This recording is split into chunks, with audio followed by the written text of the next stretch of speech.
Here are 10 simple ideas for writing a great class assembly. Writing a captivating and interesting class assembly can be a real struggle, but it doesn't have to be that way. If you're finding it challenging, you're probably just trying too hard. Here are 10 tips to help you write a great class assembly.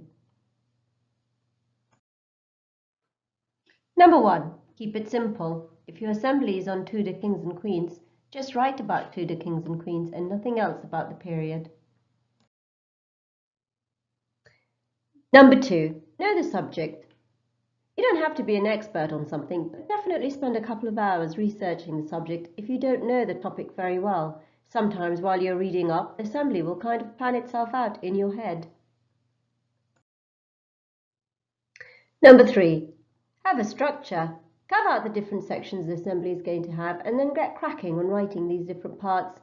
If you're writing an assembly on Guy Fawkes and the Gunpowder Plot, possible sections would be Henry VIII, Elizabeth I, King James I, etc. If you have to, keep it factual at first so that the facts and information are already in the performance. Number 4. Use narrators to move the assembly on and to announce the different components or different parts of the play.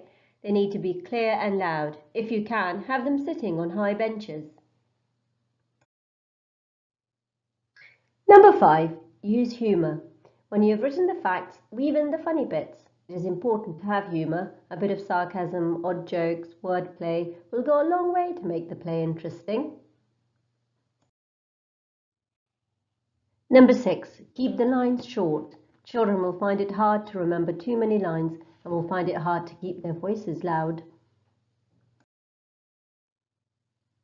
Number 7. Add poetry. It doesn't have to be your own. The children can write the poems, or they can be ones that are famous and from a book. A bit of humorous poetry is really enjoyable and uplifting.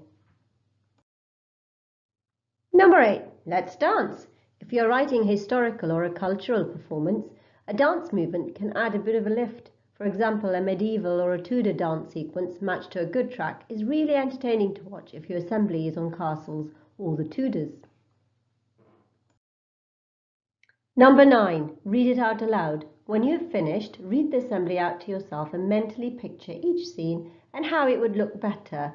Is the scene dragging? Will the children be able to act it out? Will it look messy? Who is going to be sitting where? Where will they move to when they're going off stage?